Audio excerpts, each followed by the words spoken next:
De la mano es mejor. Familia, discapacidad e inclusión. Un programa de PINE por Radio Pasión. Hola, muy buenos días, muy buenas tardes y muy buenas noches, dependiendo del lugar de donde nos escuchen.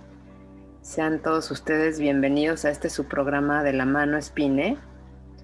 Nos da mucho gusto esta vez contar con la presencia de Olimpia, quien es una psicóloga que pues, nos ha acompañado en otras ocasiones y nos ha dado como una mirada mucho más cercana y más consciente del abordaje de la discapacidad, más en el tema de las habilidades que pueden tener las personas con discapacidad que con el déficit que el modelo que predomina en nuestra sociedad respecto a la discapacidad prevalece. Entonces, pues, muchas gracias, Olimpia, por estar aquí con nosotros. La verdad es que siempre es un gusto. Para nosotros es como abrir más canales de comunicación para que pues, la gente que de alguna forma no está inmiscuida en los temas de discapacidad e inclusión pueda conocer más y esté mucho más informada de cómo tratar a las personas, de cómo desde esta mirada como mucho más incluyente y mucho más diversa pueda acercarse a ellas y tratarlas como a una persona más. También en este tema o en este programa vamos a dedicar, como hoy se celebra, bueno, no se celebra, más bien se conmemora el Día Internacional de la Mujer, el 8 de marzo. Vamos a hablar un poco de este tema, del tema de la mujer, la discapacidad, y también siento que es propicio para hablar también de esa maternidad que algunas, o que tenemos como estereotipada de la maternidad ideal o perfecta, que de alguna forma nos puede pegar a muchas que somos mamás, ¿no? Entonces, bueno, muchas gracias, Olimpia. Si quieres tú platicarnos un poquito de quién eres y qué haces y compartirnos algunas pues pinceladas de lo que tú has visto con el tema de las mujeres, de la discapacidad y después podremos abordar el tema de la maternidad, pero ahorita un poco el tema de la mujer y de la discapacidad desde tu ámbito profesional. Sí, Margarita, gracias. Sabes que a mí me fascina participar con ustedes, con PINE. Hacen una labor impresionante. Es muy importante hablar de estas cosas de las que de pronto todavía hay muchos miedos sociales con las personas de hablar. Y pues bien, tú lo dijiste, yo soy psicóloga de formación. Me metí por temas de vida y por elección propia en el ámbito de la discapacidad. Tengo familiares con discapacidad, ya luego platicaremos de eso. Y pues también estoy especializada en el área de la neuropsicología, que es una de las especialidades de tantas que existen dentro de las neurociencias. Y pues es algo muy interesante con lo que podemos trabajar también para poder ayudar a todos y a todas para tener mayores habilidades o mejorar algunas funciones cognitivas, emocionales, desde lo más científico posible, para poder fundamentar por qué hacemos lo que hacemos y acercarnos lo más posible a la certeza que nos puede dar un diagnóstico o un abordaje o un trabajo de estimulación, así, dependiendo de cómo lo querramos ver. Y esto que dices de mujeres y discapacidad me parece maravilloso porque son temas de los que no se hablan mucho, porque son temas muy complejos. Hay que conocer de forma multidisciplinaria muchos temas para poder abordarlos. Y pues vamos a iniciar, ¿no? Yo creo que ya con esto podemos dar inicio. Sí, gracias, Olimpia. Podemos, pues no sé, a lo mejor dar algunos datos que puedan como informar a nuestra audiencia Sí. de lo que es, porque primero pues, conmemoramos el Día Internacional de la Mujer, pues por eso, ¿no? En realidad fue a inicios a principios del siglo pasado, donde se manifestaron pues mujeres en Estados Unidos para mejorar sus condiciones laborables, porque en realidad tenían condiciones indignas para seguir laborando, y a raíz de esa huelga que existió y de algunas mujeres que pertenecían a algún partido político se juntaron y dieron origen a esta huelga, lo que repercutió para que se instaurara como el Día Internacional de la Mujer. En realidad no es que lo festejemos ni que nos digan que felicidades por ser mujer, sino es una lucha por el reconocimiento de los derechos de la mujer. Y de ahí pues podemos pasar a que totalmente la mujer con discapacidad, pues como tú sabes y como lo has vivido tú de manera profesional, pues tiene me parece que es hasta 4 veces más vulnerable que una mujer sin discapacidad. Y esos datos, aunque no tenemos muchos claro, en México. Y yo creo que podemos iniciar con ese tema, que es muy importante. En porcentaje, la mujer lleva una desventaja social que data de hace mucho tiempo, pero la mujer que tiene algún diagnóstico de discapacidad tiene 4 veces más probabilidades de vivir algún tipo de violencia en cualquiera de sus tipos. Y si la llega a vivir en el proceso de poder hacer la denuncia, también este proceso se convierte en un trabajo abismal, porque entonces hablamos de que si las fiscalías no tienen personal que puedan abordar este tipo de casos, se convierte en un viaje largo de especialista, de psicólogo, de neurólogo, para saber cómo hacer el diagnóstico de la persona más específico de qué tipo de discapacidad tiene. Pero aquí voy a hablar de algo bien interesante. Te lo platico porque de pronto hay casos donde se hacen las denuncias por diferentes delitos y sí tiene una discapacidad, pero como qué edad tiene. Y entonces aquí es donde, si no tenemos estos especialistas en las fiscalías, no pueden proceder de forma rápida para poder proteger a la persona que ha sufrido alguna agresión o algún delito. Y entonces hay un tema de mucha revictimización de las mujeres, porque pasan de un psicólogo a otro, de un médico a otro, les preguntan una y otra vez qué pasó, y a lo mejor, como nos ha pasado, hay personas con discapacidad que su edad del desarrollo corresponde a una cronología más corta. Por ejemplo, puede ser una mujer de 30 años que tenga una capacidad de entendimiento a lo mejor de una niña de 6 años. Y entonces estamos hablando de que no va a haber forma de que pueda ni siquiera poder encontrar si hay algún daño psíquico o moral a través de alguna prueba proyectiva. Se tienen que hacer otro tipo de abordajes diagnósticos para poder encontrar si la persona tiene algún daño moral o algún daño psíquico, y no son los que se aplican usualmente en las fiscalías. Entonces es un tema muy complejo, que todavía yo creo que estamos en pañales en México, pero que tiene mucho para dónde trabajar. Esto era como preámbulo para después hablar un poquito ya de forma más específica, pero sí representa un riesgo potencial ser mujer, y ser mujer con discapacidad es muy complicado, es peligroso en ciertas circunstancias. Oye, Olimpia, y estas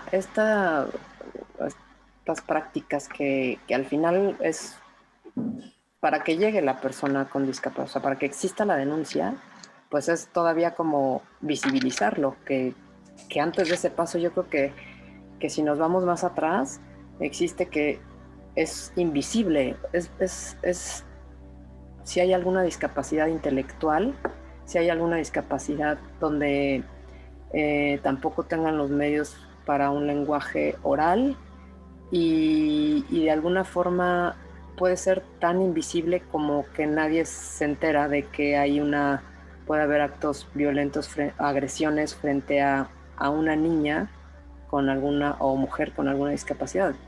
O sea, es decir, quien se da cuenta o como lo puede denunciar, pues es la víctima, pero a través de alguien más. O sea, si es que si es que viene alguna discapacidad como intelectual, entonces es doble vulnerabilidad el que pueda tener una discapacidad intelectual, y además sin ningún medio, como dices tú, de abordaje para poder atenderlo.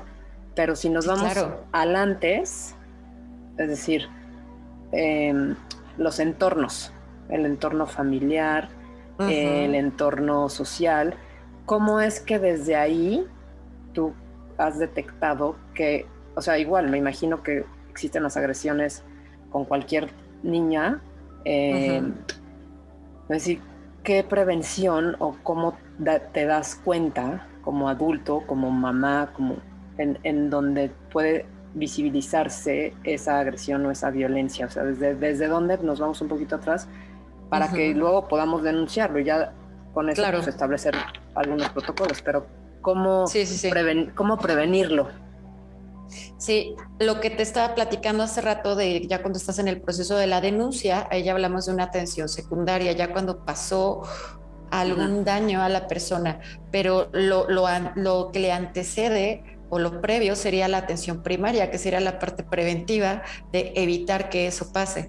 Y entonces imagínate que de por sí de todas las niñas y jóvenes y mujeres que viven algún tipo de violencia, en cualquiera de sus tipos, tanto física como psicológica, como económica, como sexual, no denuncian por algún motivo, casi siempre un motivo social o de algunas ideas que todavía pertenecen a esta ideología pues sí machista que se encuentra muy instalada en el sistema, no denuncian estas mujeres que no tienen discapacidad. Ahora, ser mujer, tener discapacidad y denunciar es más complejo porque a veces, como tú bien lo mencionas, a veces son personas que tienen alguna discapacidad, a lo mejor auditiva, y que se comunican con lenguaje de señas, y entonces no puedes llegar a la fiscalía y hacer la denuncia porque a lo mejor no hay un intérprete, ¿no? O sea, hay todavía un camino largo, repito, por recorrer, pero sí es muy complejo. Ahora, ¿cómo podríamos prevenirlo desde la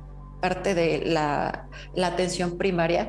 Definitivamente hay que tener en cuenta un tema del que casi no se habla, y es que las mujeres con discapacidad tienen sexualidad desde que son niñas. De hecho, las niñas tienen sexualidad desde que son chiquitas. Entonces, mientras como más... cualquier otra, perdón. Por supuesto. Y mientras más hablemos de eso, de que existe y de que aunque exista algún tipo de discapacidad, la sexualidad también va a evolucionar, entonces nosotros vamos a poder prevenir.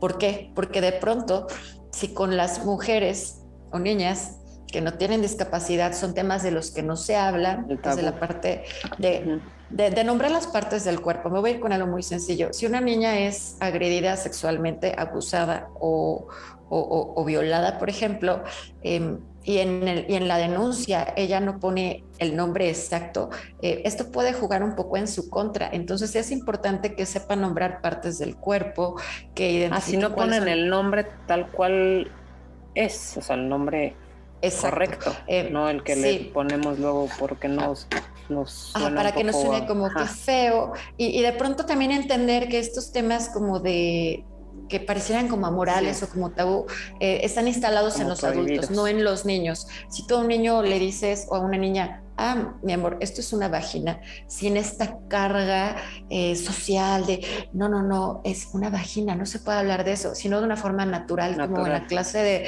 de biología o de ciencias naturales, ellos lo van a entender como, ok, es una vagina, es una parte del cuerpo, no van a llevar esta carga que los adultos a veces le imprimen a las palabras. Y sí es importante porque esta educación sexual nos ayuda mucho a prevenir algunas situaciones. No siempre hace todo el trabajo, pero al menos ayuda para que los niños y las niñas puedan identificar qué es normal y qué no es normal. Pero desde ahí, qué importante, perdón que te interrumpa, pero... Sí, no, claro. O sea, que en una denuncia no te acepten que le pongas el nombre correcto porque no se lo dijiste tú desde antes. O sea, es de los dos lados, ¿no? Un poco la flexibilidad o la adaptación que puede hacerse frente a una denuncia como la que están haciendo, ¿no? Frente ya al hecho, y ahora la prevención en el nombre ya no se dio en la casa.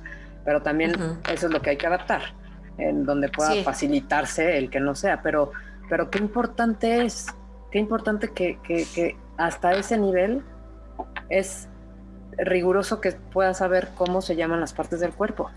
Totalmente, es vital, es muy importante para prevenir, porque estamos viviendo en una sociedad donde hay muchos agresores, hombres y mujeres. También eso es muy importante, hay muchas mujeres que también son agresoras, pero las mujeres pasan más invisibles cuando son agresoras, porque socialmente la idea que tenemos de la mujer no es de que la mujer vaya a agredir, y entonces también es un factor de riesgo. Por eso de pronto cuando salen estas noticias de tal maestra en tal escuela hacía esto, ¿cómo no? Pero son las menos noticias. Las denuncias que existen de mujeres agresoras son las menos, pero sí. Y fíjate que algo interesante, por eso te decía que es importante tener otros mecanismos de diagnósticos de delitos contra menores que tienen algún tipo de discapacidad o sin discapacidad, porque las pruebas proyectivas, que son las del dibujo, no todos las pueden hacer. Si es una persona que tiene una discapacidad motriz, sobre todo motricidad fina, no va a poder dibujar y no vas a poder diagnosticar a través de una prueba proyectiva. Tiene que haber otro tipo de mecanismos, y casi siempre en todas las fiscalías los únicos mecanismos con los que cuentan son las pruebas proyectivas de dibujo. Y entonces, si no pueden ellos diagnosticar, pues entonces no hay forma de encontrar que hay una lesión psíquica o un daño a la psique y a la moral. Entonces, esto es de pronto un callejón sin salida. Y pues tenemos que tener más psicólogos capacitados en esas áreas, definitivamente. Hay muchas cosas. Están los muñecos sexuados, que son la última opción, pero antes hay láminas para identificar tipos de violencia. Hay muchas cosas que se pueden hacer. Incluso síntomas fisiológicos con los que no se contaba antes del suceso. Eso también es muy importante, porque sí afecta. Cualquier evento estresante en la vida afecta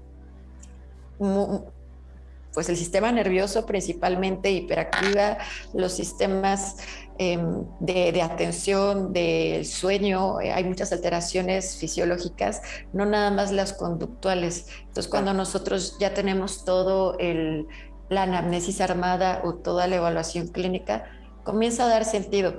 Pero regresando un poquito al tema de mujeres con discapacidad, voy a retomar esto es muy importante saber que las mujeres con discapacidad, sobre todo las mujeres que tienen algún tipo de discapacidad intelectual, claro que tienen sexualidad, porque piensan muchos y muchas que van a ser niñas eternamente, porque a lo mejor su edad mental o cognitiva no va a avanzar mucho por cuestiones a lo mejor genéticas y ambientales y sociales, pero el cuerpo, las hormonas, casi siempre, salvo que existan algún otro tipo de diagnósticos que no lo permitan, van a tener un desarrollo normal. Y esto quiere decir que cuando entramos en la prepubertad y comienzan estos pequeños cambios, que es muy chiquitos, que es antes de los 9 años. 10. Sí, llegan a la pubertad y por supuesto que empieza a haber pues los cambios normales, ¿no? Sudoración, crecimiento del vello, cambios anatómicos, pero también empieza a haber atracción por el sexo opuesto o por el mismo sexo, no lo sabemos, pero empieza a haber alguna atracción. Entonces, allí es cuando uno ya tuvo que haber hablado, o al menos preparado a través de los medios que sean, ya sea de cuentos, de libros, de cursos, de películas. Hay mucho material sobre la sexualidad, cómo es, cómo pasa. Y ese sí hay mucho material adaptado, la verdad es muchísimo, que yo muchísimo.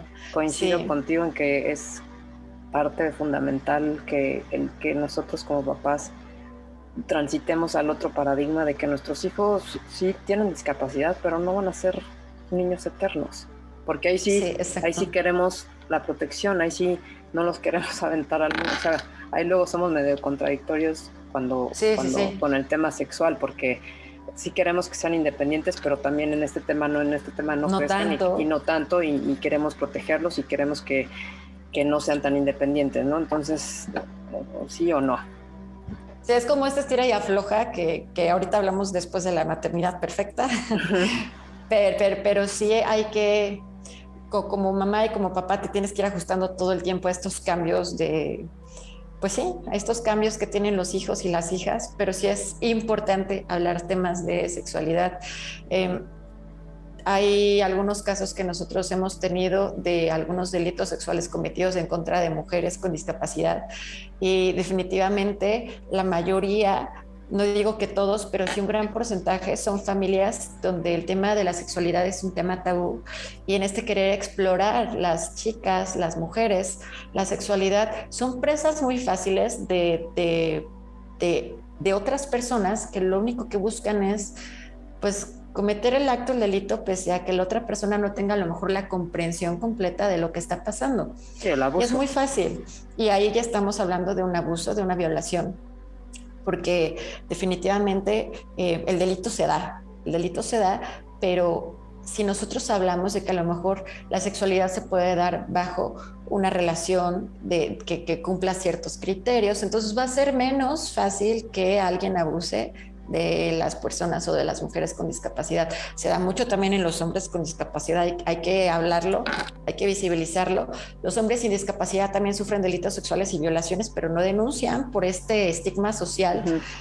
Hay muchos delitos en contra de los hombres, pero también en contra de las mujeres. Entonces sí, yo la primera sugerencia que haría es hay que hablar de sexualidad con los niños y con las niñas que sin y con discapacidad es vital, es muy, muy, muy desde importante. que tengan conciencia. Yo estoy, o sea, como algo natural, como...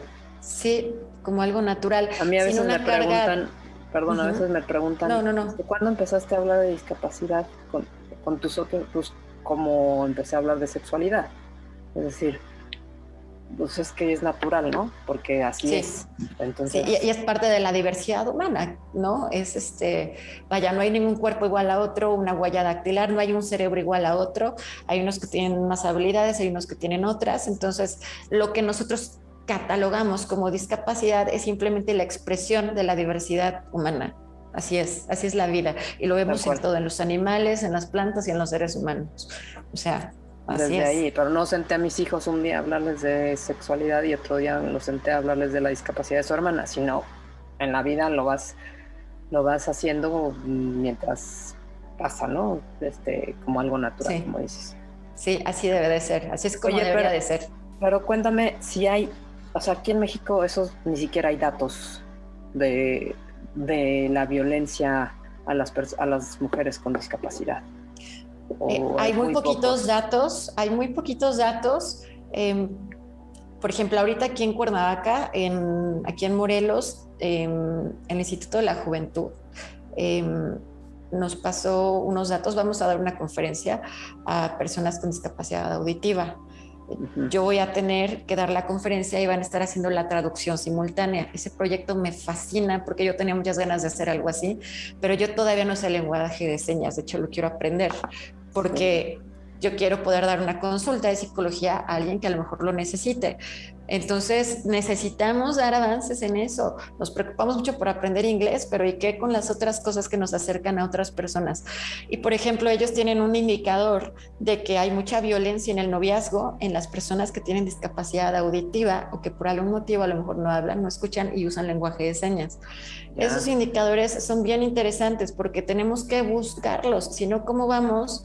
Si no tenemos datos, ¿cómo podemos atenderlos? Entonces tenemos que enfocarnos en todas las poblaciones. O sea, es un trabajo que se tiene que hacer. Es algo que tenemos que empezar a presionar para que pase.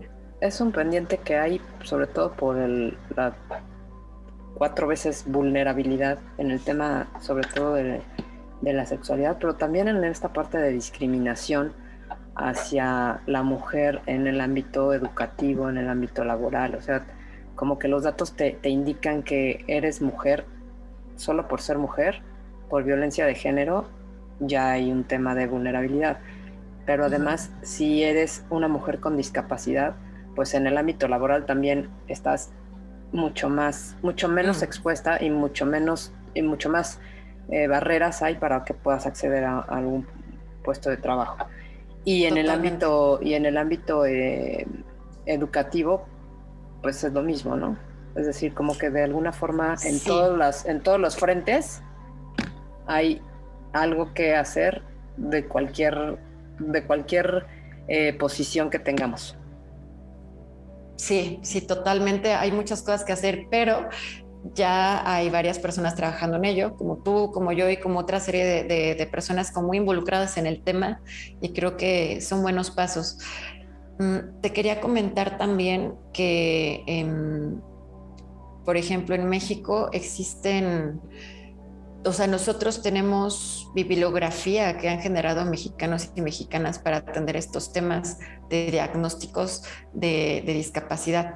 Y entonces, pues sí hay material con el cual trabajar, pero necesitamos generar protocolos específicos para que las personas que trabajamos en el sector de la atención a la violencia, a las violencias o en el sector de la salud, sepamos cómo actuar y qué protocolos aplicar y no cometer errores que puedan afectar a las personas que solicitan la atención. Esto es bien importante porque no existen como tal. No hay protocolos. Y esto también es información. Delicado. Tampoco hay información adaptada, sí. O sea, adaptada en lectura fácil, porque es para personas con alguna discapacidad intelectual, adaptada para una lengua de señas, adaptada en braille. Es decir, como que hay muchísimas cosas que se tienen que adaptar para que puedan acceder a la justicia, ¿no? O a la información, o sea... A la información sí. Que tienen derecho. Y así como en eso, hay otro tema que no sé, que también, no sé si tú lo has abordado, el tema de la violencia obstétrica, donde por ser, o sea, también se tiene mucho debate, que bueno, para mí no es debate, pero porque es un derecho, pero en el imaginario o en el pensamiento de muchos padres, en el que por tener una discapacidad intelectual, entonces como puede sufrir una agresión sexual y puede quedar embarazada, entonces es mejor hacer una esterilización. Sin que ni siquiera le tomen en cuenta a la persona. O sea, me parece así como vamos a resolverlo violentamente. Bueno, es violencia, por supuesto, porque se le llama, hace poco lo estaba platicando, tiene un nombre específico. En algunos países existía, bueno, todavía existe la inseminación involuntaria, por ejemplo, ¿no? Que es un embarazo no voluntario, pero también pasa la esterilización, como tú lo estás diciendo, que es que la mujer no pueda reproducirse a través de hacer algún procedimiento médico para que pues ya no tenga hijos, así de fácil. Sí pasa, sí. Yo solo he conocido un caso así y definitivamente es una violación enorme a los derechos de cualquier persona. Sí. Y eso también, o sea, el debate entre que, bueno, pueda o no ser mamá o tenga la capacidad para crianza o eso, pues eso es otra cosa. Pero el que arbitrariamente se decida y violentando sus derechos sexuales y reproductivos para evitar, ¿no?, una violación, o sea, una agresión sexual, me parece que es como violencia contra violencia. Entonces, sí, es un tema muy delicado porque los únicos que podrían ayudar a tomar la decisión serían una serie de especialistas bien capacitados en el tema de ayudar a la toma de decisiones a la persona que se le quiere hacer el procedimiento, ¿no? Entonces es muy, muy delicado, muy, muy delicado. Sí, no, y eso es, pues, cada persona lo determinará, pero no como un método de prevención. No, porque entonces nos teníamos que remontar, por ejemplo, a la Alemania, donde se esterilizó masivamente a las personas, y de ahí surgieron pues estos tratados internacionales de que no puedes hacer un procedimiento sin consentimiento de la persona. Eso es muy sencillo. La persona tiene que consentirlo. Si son menores de edad, entonces el tutor puede tomar la decisión, pero entonces ahí ya estaríamos hablando de un procedimiento legal para saber si la persona puede tener, o sea, se tiene que hacer un procedimiento legal para poder tomar la decisión por la persona, pero de ese tipo, no, sí, no. O sea, es muy complejo. No, esa decisión no la puede tomar alguien por otro. O sea, es muy complicado. Son temas que todavía la legislación no contempla incluso. Es muy complicado trabajar si no están contemplados incluso en la legislación. Sí, y todo se hace pues de manera ilegal y bajo el consentimiento a lo mejor pues incluso de los papás, ¿no? O sea, como Sí. sin información y en esta prevención de mejor lo hacemos porque pues no vaya a ser, como no sabe, como no puede, como no vaya a ver ahí el personaje que esté dentro de la familia que pueda agredirla sexualmente, se embarace y luego qué, ¿no? Pero mira, lo que mencionas es muy interesante porque dices, para que no la agredan, entonces se le hace un procedimiento y ¿por qué agredir a la persona cuando quien no tiene que violentar es el entorno? Tal cual. Es Tal muy, cual. muy complicado. Sí, sí, muy complicado, la verdad. Es que es el tema de la inclusión o otra vez, como hemos platicado siempre, ¿no? Si el tema no es de la diversidad funcional que puedan tener nuestros hijos o cualquier persona con discapacidad, sino el entorno y este modelo donde tenemos que entrar bajo ese esquema que se creó y entonces, pues como no entramos por ahí, entonces el entorno, pues no, o sea, si no puedes dibujar lo que te pasó en la denuncia, entonces no eres bien, no puedes, no entras y entonces hay una discriminación permanente para el acceso a tus derechos, ¿no? Entonces la Sí, discapacidad no viene más bien de la persona, porque pues todos somos diferentes, sino del entorno. del entorno.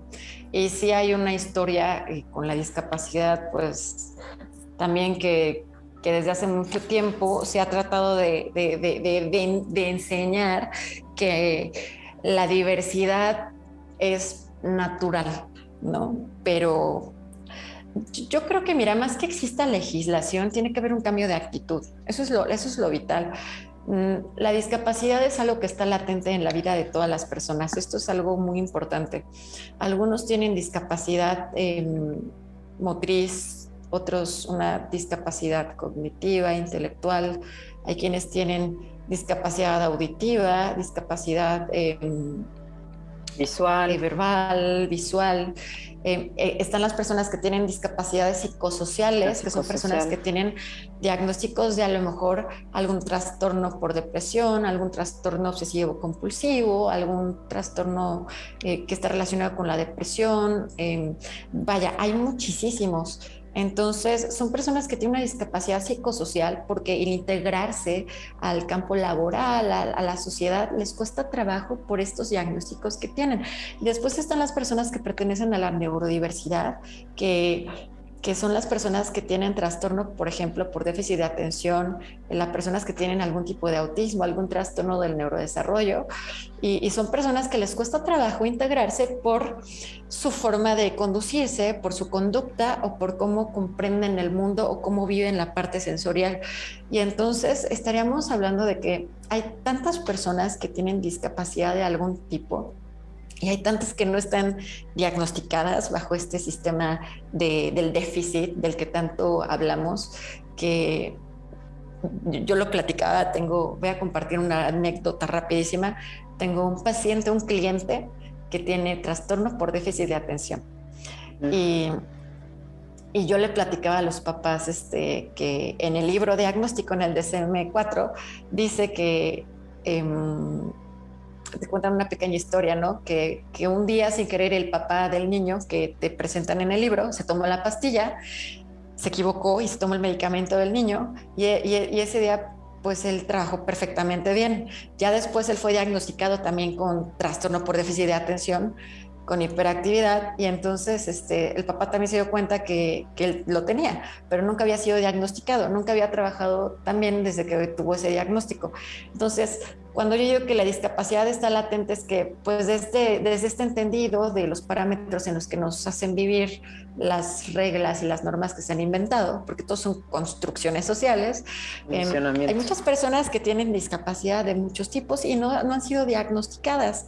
Y entonces la discapacidad está latente todo el tiempo, porque nadie está exento de que las habilidades que tiene ahorita las vaya a tener siempre, o las puedes perder una y ganar otras. Entonces, claro. La discapacidad es algo que va a formar parte de nuestras vidas todo el tiempo. Puede ser... Por el simple transcurso del tiempo. Sí, el desarrollo biológico, los cambios fisiológicos te pueden abrir la ventana para que tengas algún tipo de discapacidad, algún accidente, alguna enfermedad. Hay muchas cosas que pueden pasar y es parte de la vida. Simplemente llegar a ser adultos mayores. Adultos mayores, por supuesto.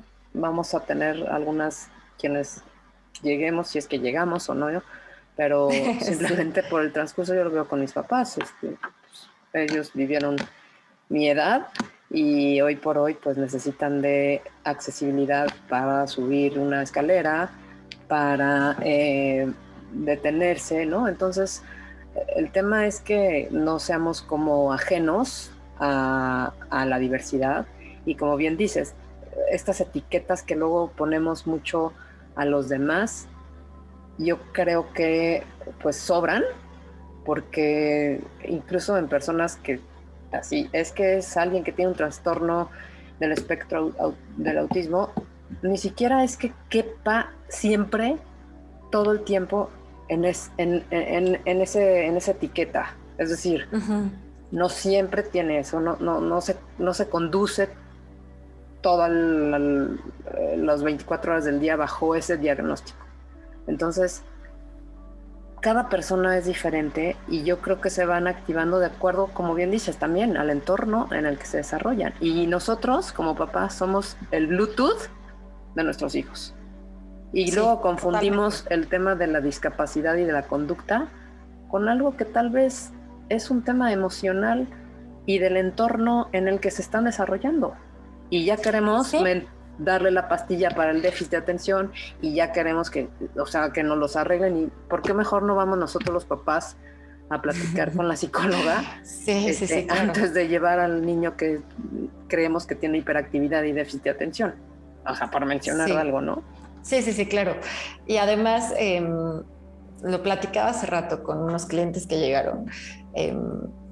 Pues les decía todo, o sea, yo hablo mucho del cerebro porque me fascina y es mi área, pero les decía, todos los cerebros vienen en empaques diferentes, ¿no? No son como imaginarte diferentes regalos, ¿no? Uno es brillante, uno es chiquito, uno es grande, porque no hay ninguno ni siquiera que tenga la fisura en el mismo lugar. O sea, todos son distintos y todos maduran en diferentes tiempos. Entonces, por ejemplo, hay niños que empiezan a hablar desde los 2 años, hablan perfectamente bien, y hay niños que hablan muy bien hasta los 4, hasta los 5 años, pero hablan en algún momento.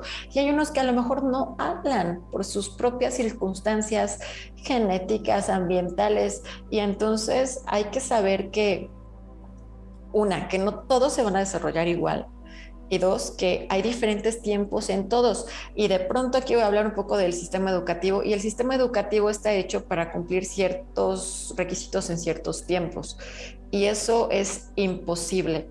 De pronto, pues todos están pasando grados, pero yo di clases en la universidad también, y me tocó ver chavos que no saben escribir algún ensayo, ¿no? Y no es que esté mal no saber escribir un ensayo, pero vemos entonces que hay un desfase muy complejo en querer cumplir con llegar a los grados en vez de realmente tener un aprendizaje significativo. Entonces, claro, sí, el sistema es bueno, pero el sistema estaba diseñado, pues el sistema industrializado, capitalista, estaba diseñado para tener personas que trabajen, para producir y para aprender a seguir reglas. Y pues creo que lo que más necesitamos hoy día es tener personas, sobre todo niños y niñas, que sepan analizar, pensar, desarrollar esta parte humana, empática, y resolver los problemas que nos acontecen al día de hoy.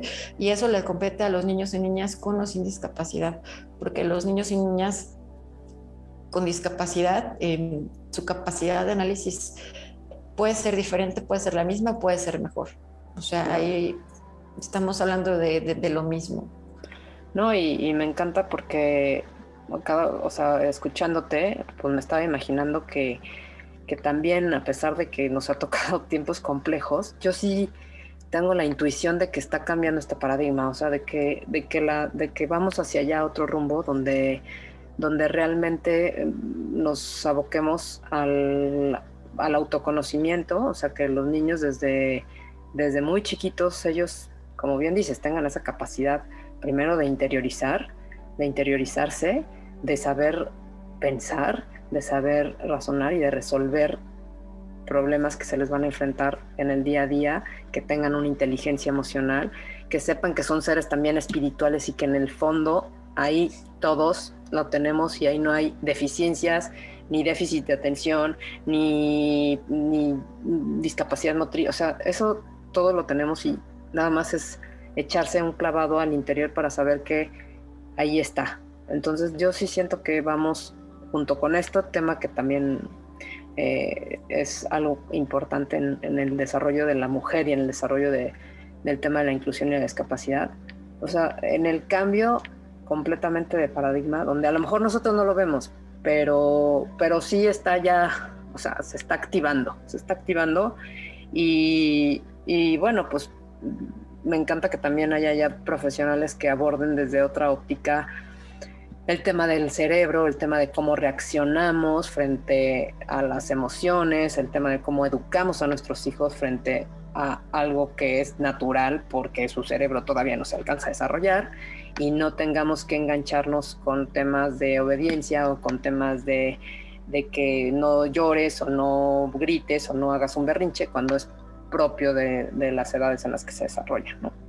Pues bueno, ya no sí, estamos pero me gusta mucho también abordar esto porque siento que es importante que vayamos como haciéndonos esta conciencia del cambio, ¿no? Sí, y mira, todos los engranes van juntos, no es como si tuviéramos el carro y nada más quisiéramos que tuviera el motor, pero no la parte donde va a ir el agua, ¿no? O el aceite. Entonces, lo comentas tú porque es un tema relevante, la parte emocional, pues la tenemos todos y en este tema en específico de mujeres y discapacidad, la parte emocional es vital y de pronto los papás o las mamás se preocupan o, bueno, por lo académico. Te preocupas tanto por lo académico, pero de pronto, mira, yo lo platico mucho. Yo cuando tuve a mis hijos no me asusté porque ya llevaba mucho tiempo trabajando con niños y dije, bueno, como me toquen, yo ya estoy lista, ¿no? Lo que venga, ya lo voy a ser practicar. Feliz. Y entonces, pues me tocaron niños muy, muy interesantes también y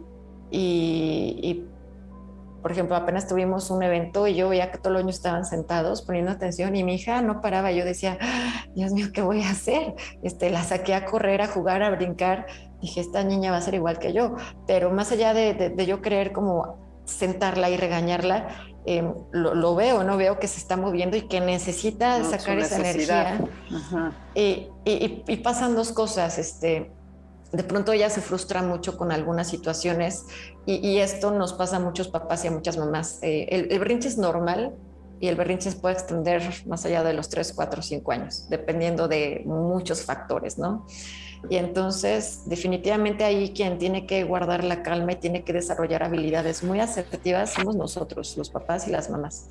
Entonces, ¿qué pasa si a este niño le está pasando muy mal y tú le gritas y le dices, pues ya cállate, ¿no? Pues probablemente el niño se calle, puede que te haga caso, pero si tú fueras un adulto y estuvieras mal, alterado y alguien te dijera cállate, ¿qué sentirías? O sea, ¿es la respuesta que esperas? ¿Que alguien te diga cállate? ¿O esperas que alguien te pregunte qué te pasa? O si no sabes cómo expresarlo, buscas a través del lenguaje corporal algún tipo de reacción, de contención o de comprensión. Entonces, esto es algo que se tiene que trabajar. Esto lo habla mucho la psicología que aborda la parte del apego, de la crianza respetuosa, porque se tratan de abordar a los niños como ciudadanos de primera, no como ciudadanos de segunda, donde pues lo que hay que buscar es que no moleste, ¿no? El trabajo más complejo que tenemos con los niños y las niñas es respetar sus procesos para que sean adultos funcionales, asertivos, tengan o no discapacidad. Entonces es una tarea muy grande la que tenemos nosotros los adultos para las infancias y más para las infancias con discapacidad, porque de por sí los niños necesitan espacios, los niños y las niñas, los niños con discapacidad los necesitan más, porque los espacios les ayudan mucho a mejorar su desarrollo, lo necesitan. Y además, lo voy a decir, los derechos de los niños dicen que ellos tienen, dentro de los primeros, dicen el derecho al juego. El jugar es la actividad principal que ellos hacen, entonces hay que dejarlos jugar. Las niñas que tienen discapacidad necesitan tener espacios para juegos seguros, y pues es una tarea compleja que tenemos, porque de pronto el mismo sistema no deja, las mismas escuelas no permiten. Entonces hay que cambiar, te digo, más allá que el cambio de la legislación, es un cambio de actitud de las personas. Sí, es complejo, pero ahora que hablabas lo del juego y de algunas como tips para poder como abordarlo, y de espacios que me mencionabas, estos espacios y estas también herramientas, y que me voy un poco de lo que estábamos platicando antes de las mujeres y de los temas de abuso o de agresión o de discriminación, los temas emocionales, que tengan esos espacios de juego, pero que también tengan espacios y herramientas para poder expresar lo que van sintiendo. Cualquier niño o cualquier niña.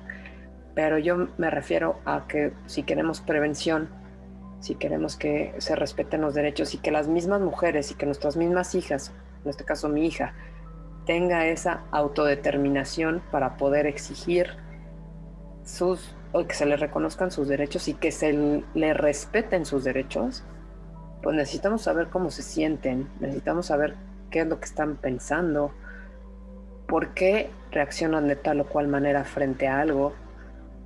O sea, como bien dices, el lenguaje corporal, pues todos lo tenemos, y las emociones no las controlamos, las podemos después gestionar y ya saber qué hacer con ellas. Pero ellos finalmente sienten y tienen las mismas emociones que todos. ¿Y cómo las sacan si no pueden hablar? ¿Y cómo las expresan? Pues claro, o lloro, o me retuerzo, me pongo tenso, o me pongo más espástico, pero necesito sacarla, ¿no? Si no hay esta represión de emociones, claro, y represión de cualquier otro tipo que me pueda llevar a creer que por eso tienen los demás derecho a tener alguna violencia frente a mí de género, o incluso una violencia de tipo sexual. Sí, y fíjate que retomando un poquito ese tema, cuando estamos chiquitos, cuando somos niños, niñas, cuando estamos pequeñitas,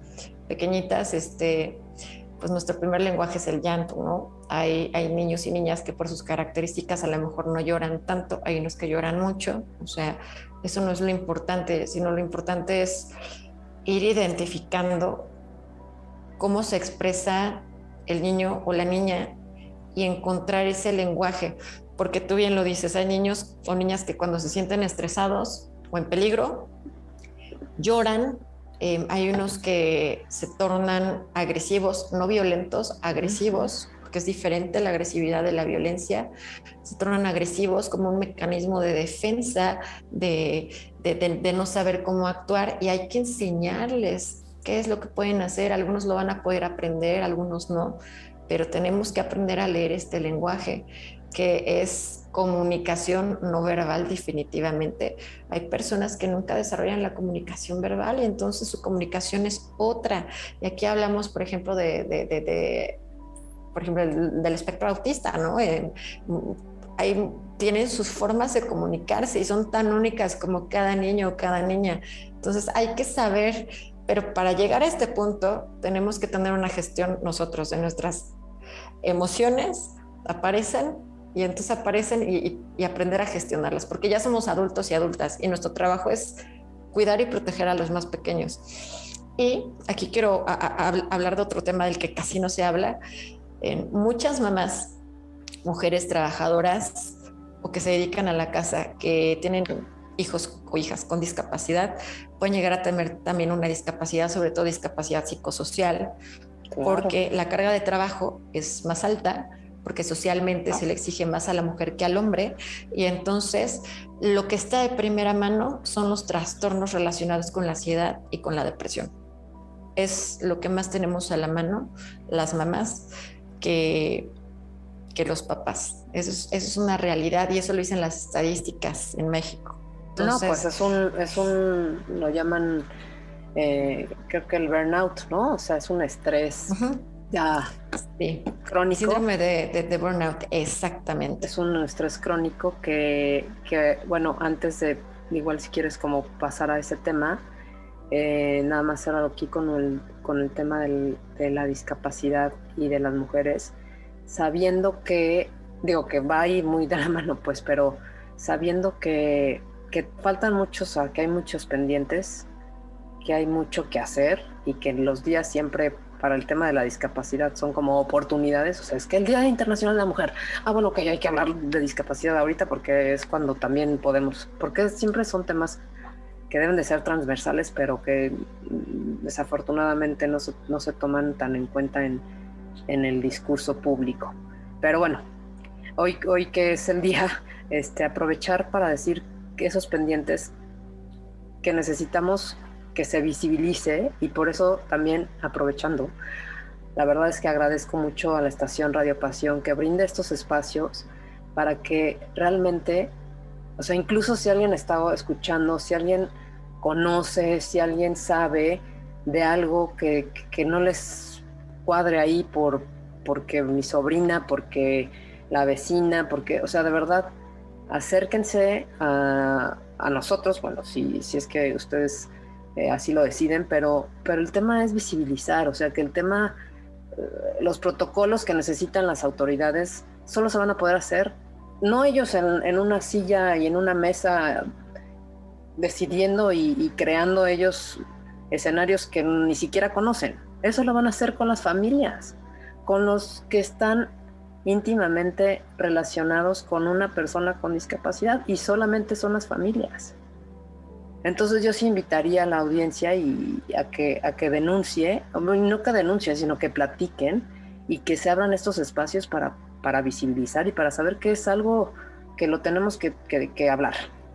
Y entonces por eso yo, pues aprovechando, agradezco el espacio otra vez a Radio Pasión, porque siempre estos temas son importantes, no se platican, y pues qué mejor que existan estos programas y estas estaciones que sí están, que sí quieren que no nada más sea un día donde se entrevista a las personas con alguna discapacidad, porque es el Día Internacional, porque es el no sé qué, sino que cada 15 días aquí está el espacio para hablar de estos temas. Así que quienes nos están escuchando ya saben cuáles son nuestras redes, las redes de Radio Pasión, para que puedan dar información de lo que ustedes están viviendo.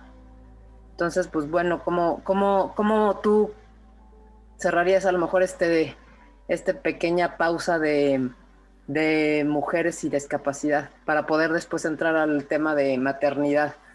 Sí, pues voy a seguir con tu línea. Quisiera sí invitar a las personas a que sí se acerquen. Es importante que, por ejemplo, si tienen algún tipo de situación o de caso, o sus hijos o hijas han vivido algún tipo de violencia en cualquiera de sus tipos, sí es importante poder auxiliarse de personas que conozcan del tema.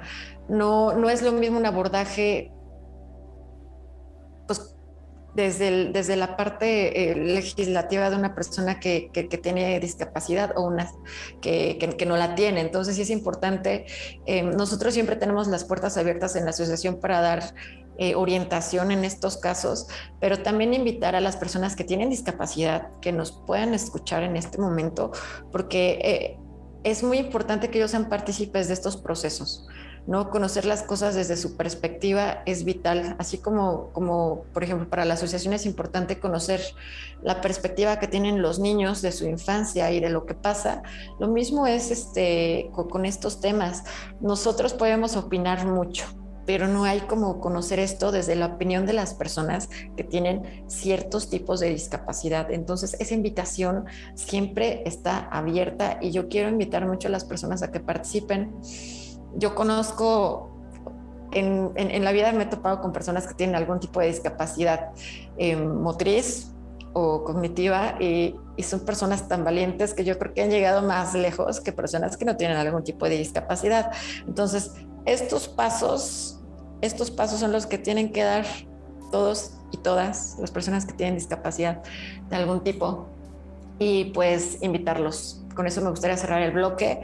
Pues también agradezco mucho a Radio Pasión. Estos espacios a nosotros nos encantan porque entre más podamos hablar de este tema, a más personas vamos permeando.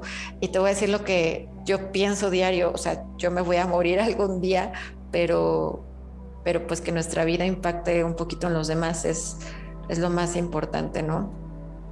Ay, gracias, Olimpia. Sí, creo que pues me quedo con esa última frase que bueno, que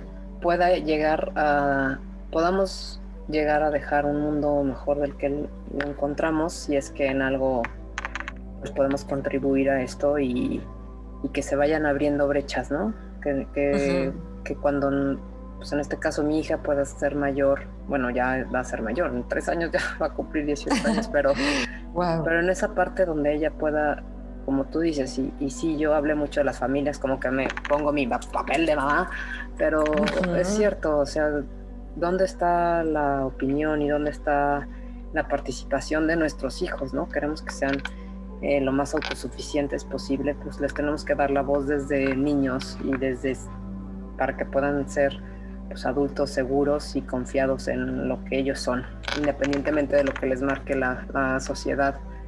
Entonces, pues muchas gracias por estar aquí con nosotros y bueno, pues vamos a un corte y ahorita regresamos con ustedes. Ok, vale.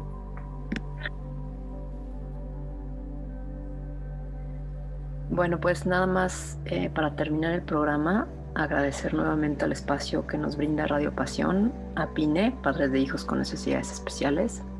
Gracias a la edición y producción de Ricardo Gómez, quien siempre con su ayuda hace posible que este programa salga y llegue a todos los que nos están escuchando.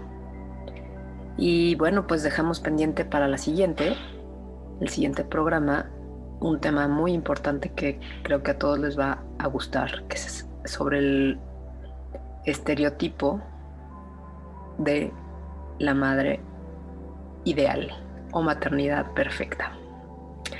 Muchas gracias y nos vemos hasta la próxima.